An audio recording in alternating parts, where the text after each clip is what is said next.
भारत के अमृत काल में सेवा, सुशासन, गरीब कल्याण के 11 साल की उपलब्धियों पर आज की इस प्रेस ब्रीफिंग में आप समस्त सम्मानित पत्रकार बंधुओं का बहुत बहुत हार्दिक स्वागत, अभिनंदन। राजस्थान प्रदेश को अल्पकाल में गड्ढे से बाहर निकालकर पूरे विश्व में, पूरे प्रदेश में, पूरे देश के अंदर एक विशेष पहचान दिलाने वाले ऐसे असाधारण व्यक्तित्व के धनी, संगठन रचयिता एवं राजस्थान के भागीरथ कहे जाने वाले राजस्थान के यशस्वी मुख्यमंत्री श्री भजन लाल शर्मा जी को मैं आज की इस प्रेस ब्रीफिंग में आमंत्रित करता हूं कि कृपया संबोधित करें।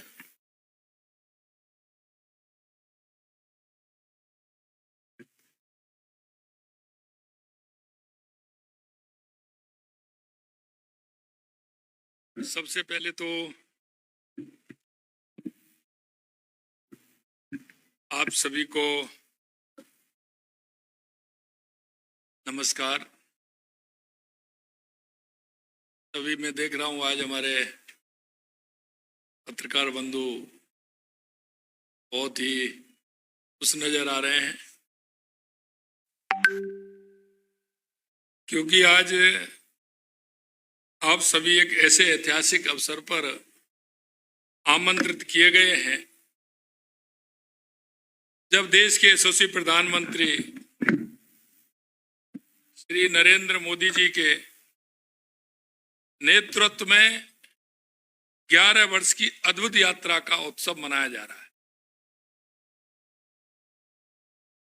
मित्रों, कई मैं देख रहा हूं कि सीनियर पत्रकार भी हमारे सामने बैठे हैं जो उन्होंने लंबे समय से पत्रकारिता की है, और वो इसलिए कहना चाहता हूं कि उन्होंने सभी दौर देखे हैं, इसलिए उनका अनुभव और उनके विचार स्वयं अपने आप में समाहित हैं। क्योंकि मैं इतना कहूंगा कि 11 वर्ष भारत के लिए परिवर्तन, प्रगति और गौरव के वर्ष हैं। आज हम गर्व के साथ कह सकते हैं कि भारत यशस्वी प्रधानमंत्री नरेंद्र मोदी जी की दूरदर्शी नेतृत्व में न केवल एक उभरती हुई शक्ति बन रहा है, बल्कि हमारा देश दुनिया की तीसरी बड़ी अर्थव्यवस्था की राह पर तेजी से अग्रसर हो रहा है। और ये मैं इसलिए कहना चाहता हूं कि अगर 2014 की तरफ मुड़कर के देखेंगे तो हम अर्थव्यवस्था में 11वें पायदान पर थे, हम उससे 5वें पायदान पर आए और आज हम चौथे पायदान के अंदर हैं। इसलिए 2014 को और देखते हुए तो हमें एक समय याद आता है जब भारत चुनौतियों से जूझ रहा था, लेकिन पथ प्रदर्शक श्री नरेंद्र मोदी जी ने अपने मजबूत संकल्प, अदम्य इच्छा शक्ति, जन केंद्रित दृष्टिकोण के साथ भारत की तकदीर और तस्वीर बदल दी। उन्होंने न केवल भारत को एक नई दिशा दी, बल्कि इसे वैश्विक मंच पर एक सम्मानजनक और शक्तिशाली पहचान भी दिलाने का काम किया है। आज भारत की आवाज विश्व मंच पर न केवल आदर से सुनी जाती है, बल्कि उसका सम्मान भी किया जाता है। पिछले 11 वर्षों में यशस्वी प्रधानमंत्री नरेंद्र मोदी जी के कार्यकाल में जो जनहितैषी कार्य हुए हैं, उनका पूरा वर्णन प्रेस वार्ता में दिया नहीं जा सकता। फिर भी आपके समक्ष कुछ प्रमुख विवरण रखना चाहूंगा। प्रधानमंत्री नरेंद्र मोदी जी ने राष्ट्र के समावेशी विकास पर विशेष जोर दिया, इसलिए उन्होंने ज्ञान यानी गरीब, युवा, अन्नदाता, नारी शक्ति पर ध्यान केंद्रित किया। कमजोर वर्ग के सशक्तिकरण के लिए जो कार्य किए, उनमें पीएम गरीब अन्न कल्याण अन्न योजना के तहत 81 करोड़ लोगों को मुफ्त अनाज वितरित करने का काम किया। 15 करोड़ से अधिक घरों में नल से जल कनेक्शन प्रदान किए गए।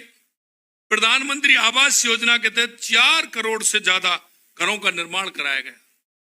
माता बहनों के लिए यशस्वी प्रधानमंत्री नरेंद्र मोदी जी ने 12 करोड़ शौचालयों का निर्माण कराकर उन्हें सम्मान से जीवन जीने का हक प्रदान करने का काम किया। राष्ट्रीय पिछड़ा वर्ग आयोग को संवैधानिक दर्जा प्रदान किया गया। यह पहली बार है कि केंद्र सरकार में 60% मंत्री SC, ST और OBC वर्ग से आते हैं। 10 करोड़ से ज्यादा महिलाएं स्वयं सहायता समूह से जुड़ी हैं और 3 करोड़ महिलाओं को लखपति दीदी बनाने का संकल्प लिया गया है। आप अगर कहेंगे किसान के लिए वर्ष 2013-14 में तुलना में वर्ष 2025-26 में कृषि बजट में 5 गुना वृद्धि की गई है। प्रधानमंत्री किसान सम्मान निधि के लाभार्थियों को 3,17,000 करोड़ रुपए वितरित किए गए हैं। करीब 25 करोड़ मृदा स्वास्थ्य कार्ड वितरित किए गए हैं। 2021 से 26 के लिए PM कृषि सिंचाई योजना के लिए 93,000 करोड़ रुपए आवंटित किए गए हैं। इसी तरह महिलाओं के लिए 4 करोड़ 20 लाख सुकन्या समृद्धि खाते खोले गए। PM मातृ वंदना योजना के तहत लगभग 4 करोड़ गर्भवती महिलाओं और स्तनपान कराने वाली माताओं को 18,000 करोड़ से अधिक की राशि वितरित की गई। सवेतन मातृत्व अवकाश 12 सप्ताह से बढ़ाकर के 26 सप्ताह किया गया। उज्ज्वला योजना के माध्यम से 10 करोड़ 33 लाख से धुआं मुक्त रसोई बनाई गई। लगभग 2 करोड़ 75 लाख PM आवास ग्रामीण लाभार्थियों को 73% महिलाएं उसमें आई हैं। 3 दशक से अधिक समय बाद राष्ट्रीय शिक्षा नीति लागू की गई। ये युवाओं के लिए बता रहा हूं। 2014 से पहले देश में केवल 13 IIM थे, अब 21 IIM हो चुके हैं। 1,60,000 से अधिक मान्यता प्राप्त स्टार्टअप 17,06,000 से अधिक नौकरियां प्रदान कर रहे हैं। वर्ष 2014 से पहले देश में केवल 16 IIT थे, अब देश में यह संख्या 26 हो गई। अब इनमें 6,500 सीटें और जोड़ी जा रही हैं। मेडिकल कॉलेज की संख्या 2045 तक पहुंच गई, जिनमें 780 एलोपैथी, 323 डेंटल, 942 आयुष संस्थान शामिल हैं। 500 से अधिक नए विश्वविद्यालय स्थापित किए गए हैं। देश की जनता को बेहतर स्वास्थ्य सुविधा देने के लिए 2014 से पहले देश में एम्स की संख्या 7 थी, जो आज 3 गुना बढ़कर के 23 हो गई है। 2014 से अब तक MBBS सीटें बढ़कर 1,18,000 हुई हैं। 74,000 PG सीटें जुड़ी हैं। ये शिक्षा क्षेत्र में ऐतिहासिक वृद्धि है। 220 करोड़ से अधिक कोविड वैक्सीन डोज दिए गए। हम सबका को इस बात का गर्व है कि उरी हो या पुलवामा हो, आतंकवादी हमले के बाद मोदी सरकार की दृढ़ इच्छा शक्ति के साथ दुश्मनों को आतंकी ठिकानों को तबाह किया गया। अभी हाल में पहलगांव में हुए कायरना हमले के बाद यशस्वी प्रधानमंत्री नरेंद्र मोदी जी के साहसी निर्णय से भारतीय सेनाओं ने ऑपरेशन सिंदूर चलाकर सीमा पार के आतंकी ठिकानों को नष्ट कर 150 से अधिक आतंकवादियों को मार गिराकर एक नए भारत की शक्ति को प्रदर्शित किया, जो मोदी सरकार की आतंकवाद पर जीरो टॉलरेंस की नीति को दर्शाता है। आज देश में मेक इन इंडिया के तहत स्वदेशी हथियार निर्मित किए जा रहे हैं। ब्रह्मोस, आकाश जैसी मिसाइलें, sniper rifles, bullet proof jacket जैसे रक्षा उपकरणों का निर्माण करने से रक्षा क्षेत्र में आत्मनिर्भरता बढ़ी है। रक्षा निर्यात में 2014 से 34 गुना बढ़ोतरी हुई है। अगर हम 11 साल पहले भारत की अर्थव्यवस्था दुनिया में, मैंने जैसा बताया, 11वें नंबर पर थी, जो मोदी जी के कुशल आर्थिक प्रबंधन से आज दुनिया में 4थे स्थान पर आ गई है। केंद्र सरकार द्वारा जन कल्याण योजनाओं को अंतिम व्यक्ति तक पहुंच सुनिश्चित की गई। परिणाम स्वरूप 25 करोड़ से अधिक लोगों गरीबी रेखा से बाहर निकले हैं। दुनिया भर में इस बात को लेकर सहमति है कि भारत विश्व की सबसे तेज गति से बढ़ने वाली प्रमुख अर्थव्यवस्था बनी रहेगी। 400 विश्व स्तरीय वंदे भारत ट्रेनों का निर्माण किया जा रहा है। अब तक 136 वंदे भारत ट्रेन सेवाएं चालू हैं। 2025 में हाईवे निर्माण की गति 34 किलोमीटर प्रतिदिन तक पहुंच गई। मेट्रो की लंबाई 2014 में मात्र 248 किलोमीटर से बढ़कर के 2025 में 1013 किलोमीटर हो गई। देश में 2014 से पहले 74 हवाई अड्डे थे, अब बढ़कर कुल 160 हवाई अड्डे हो गए। 2014 से अब तक 3.96 लाख किलोमीटर ग्रामीण सड़कें बनाई गई। और आपने देखा होगा विकास और विरासत साथ साथ रहने चाहिए। अयोध्या में भव्य राम मंदिर का निर्माण कराया गया। भव्य काशी विश्वनाथ कॉरिडोर महाकाल प्रोजेक्ट बनाए गए। सिख तीर्थ यात्रियों के लिए करतारपुर साहिब कॉरिडोर का खुलवाया गया। वक्फ संशोधन अधिनियम 2025 बनाया गया, जो केंद्रीकृत डिजिटलीकरण और एक मजबूत ऑनलाइन पोर्टल के माध्यम से वक्फ संपत्तियों की पारदर्शिता, जवाबदेही और शासन को स्थापित करता है। आज मुझे प्रदेश की जनता को यह बताते हुए हर्ष हो रहा है कि 2014 में माननीय प्रधानमंत्री श्री नरेंद्र मोदी जी के सत्ता संभालने से लेकर अब तक प्रदेश को 2,11,000 करोड़ रुपए केंद्र प्रवर्तित योजनाओं में प्राप्त हुए हैं।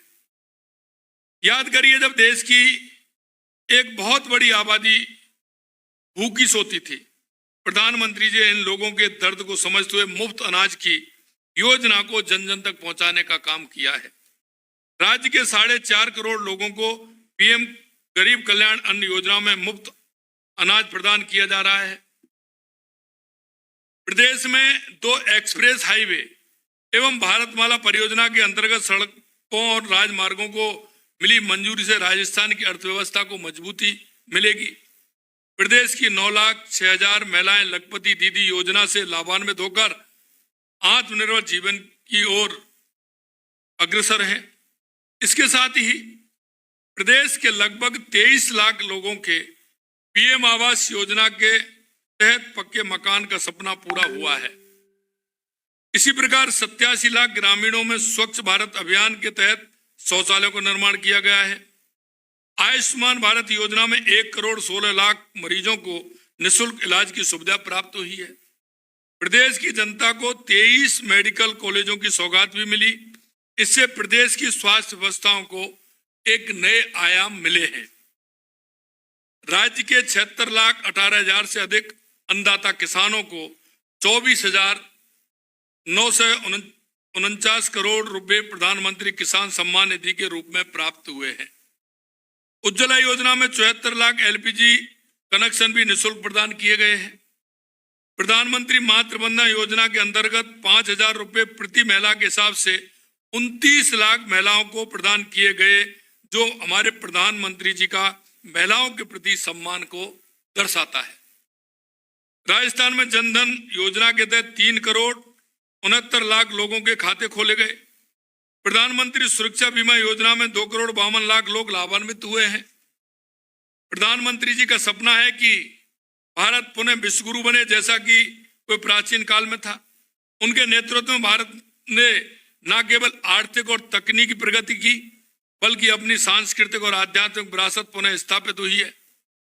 योग और आयुर्वेद को वैश्विक मंच पर सम्मान मिला और भारत की प्राचीन ज्ञान परंपरा आज विश्व को दिशा दिखा रही है। आज भारत एक ऐसी शक्ति है जो न केवल अपनी सीमाओं को सुरक्षित रखता है, बल्कि वैश्विक शांति और सहयोग के लिए भी काम करता है। आत्मनिर्भर भारत का उनका नारा केवल एक नारा नहीं, बल्कि भारत के हर नागरिक के लिए एक प्रेरणा है। आज हम सब मिलकर माननीय प्रधानमंत्री श्री नरेंद्र मोदी जी का हृदय से आभार व्यक्त करते हैं, जिन्होंने भारत को एक नई ऊंचाइयों पर पहुंचाया। लेकिन यह यात्रा यहीं समाप्त नहीं होती है। हम उनके नेतृत्व में और अधिक मेहनत करनी है, ताकि भारत 2047 तक एक विकसित और समृद्ध शक्तिशाली राष्ट्र बने। आप सभी का बड़ी संख्या में यहाँ आने पर बहुत बहुत धन्यवाद। निश्चित रूप से केंद्र सरकार की जल कल्याणकारी योजनाओं को आम जन तक पहुंचाने में हम सबका ये प्रयास यथावत रहेगा। और आपके माध्यम से मैं इतना भी कहना चाहता हूं, मित्रों, लगातार मीडिया का जो सहयोग मिल रहा है, क्योंकि देश की बदलती हुई स्थिति 2011 के बाद आम जन को यह परिवर्तन महसूस होने लगा है और मैं इसके लिए आप सभी को भी धन्यवाद देना चाहता हूं कि आप भी उसके माध्यम बने हैं।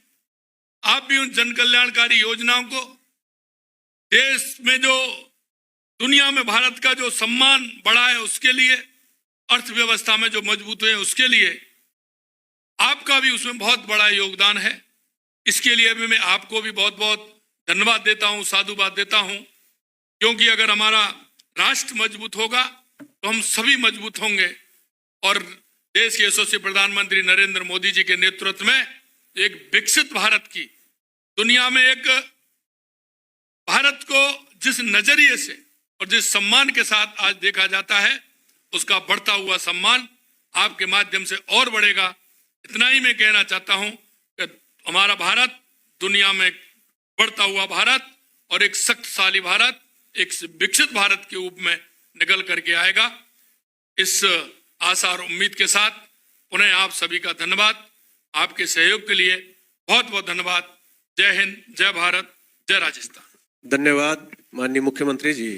निश्चित रूप से आपने एक बात सही कही है कि केंद्र सरकार के कामों को इस प्रेस वार्ता में संक्षेप में करना बहुत मुश्किल है, लेकिन निश्चित रूप से गागर में सागर भरने की कहावत को आपने चरितार्थ किया है और संक्षेप में आपने केंद्र सरकार की उपलब्धियों को इस तरीके से रखा है कि आपके सामने विराजे हुए ये अति सम्मानित बुद्धिमान वर्ग, माननीय पत्रकार बंधु, आपने एक कहा ये 10 समझेंगे और निश्चित रूप से केंद्र सरकार के 11 साल